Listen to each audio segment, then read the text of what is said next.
அவையோரே, அதிலிருக்கும் பெரியோரே, இன்றைய சிறியோரே, நாளைய வரலாறே, வருங்கால மேதைகளை, எதிர்கால தேவைகளை, உங்கள் அத்துணை பேரையும் இந்த விழாவிற்கு வருக வருகவென வரவைக்கின்றேன்.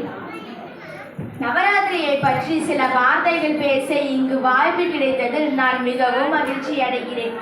எனக்கு தெரிந்ததை கூறுகிறேன், தாருங்கள் தங்கள் காதுகளை. ஆண்டிற்கு 4 நவராத்திரிகள் உண்டு. உங்களுக்கு தெரியுமா? சித்திரை மாதத்தில் வருவது வசந்த நவராத்திரி என்றும், ஆடி மாதத்தில் வருவது ஆஷாட நவராத்திரி என்றும், புரட்டாசி மாதத்தில் வருவது சாரதா நவராத்திரி என்றும், தை மாதத்தில் வருவது ஷியாமலா நவராத்திரி என்றும் அழைக்கப்படுகிறது. நவராத்திரி என்றதுமே நம் அனைவருக்கும் உடனே நினைவுக்கு வரும் பாடல் நவராத்திரி சுபராத்திரி, நவராத்திரி சுபராத்திரி. அலைமகளும் கலைமகளும் கொலுவிருக்கும் ராத்திரி, அலைமகளும் கலைமகளும் கொலுவிருக்கும் ராத்திரி, மலைமகளும் சேர்ந்து நம்மை மகிழ வைக்கும் ராத்திரி, மலைமகளும் சேர்ந்து நம்மை மகிழ வைக்கும் ராத்திரி. நாம் புரட்டாசி மாதத்தில் வரும் நவராத்திரியை தான் மிக சிறப்பாக கொண்டாடுகிறோம். நவராத்திரி என்றால் 9 இரவுகள் என்று பொருள். அமாவாசை அடுத்து வரும் 9 நாட்கள் தான் நவராத்திரி. நவராத்திரி எப்படி உருவானது என்று தெரியுமா? எருமை உருவம் கொண்ட அரக்கிக்கும் கம்பன் என்பவனுக்கும் பிறந்தவன் தான் மகிஷாசுரன். அதனால்தான் அவன் மனித உடலுடனும் எருமை தலையுடனும் பிறந்தான். இவன் பிரம்மனை குறித்து பல ஆயிரம் ஆண்டுகள் தவம் செய்து தனக்கு யாராலும் மரணம் நேரிடக்கூடாது, அப்படி நேர்ந்தால் அது ஒரு பெண்ணால் தான் இருக்க வேண்டும் என்று வரத்தை பெற்றான். இதன் பின் இவன் தேவர்களை துன்புறுத்த துவங்கினான். அன்னை சக்தி பெண்ணுருவம் போட்டு தேவர்களை எல்லாம் காக்க பூமியில் பிறந்தார். சக்தி தேவி மகிஷாசுரனுடன் போரிட்டு அவனின் எருமை தலையை வெட்டி வீழ்த்தினார். தேவர்கள் மகிழ்ந்தனர். 9 நாட்கள் மகிஷாசுரனுடன் போரிட்ட தேவி 10ஆம் நாள் அவனை வதம் செய்ததால் இந்நாளே விஜயதசமி, வெற்றியின் திருநாள். குழந்தைகள் கல்வியினை கற்க இன்றுதான் ஆரம்பிப்பார்கள். இன்று தொடங்கும் அனைத்து நற்காரியங்களும் வெற்றி தரும் என்பது நம்பிக்கை. நாம் நகரத்தார் சமூகத்தின் ஆண் பிள்ளை விஜயதசமி அன்று ஆண் பிள்ளைகள் அம்பு போட செல்வார்கள்.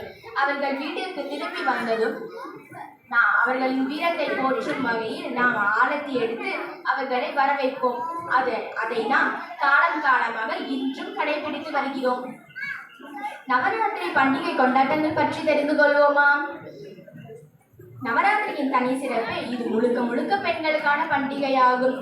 அம்மனுக்குரிய பண்டிகைகள் எவ்வளவு இருந்தாலும் அதில் முக்கியமானது 9 நாட்கள் கொண்டாடப்படும் நவராத்திரி விழாதான்.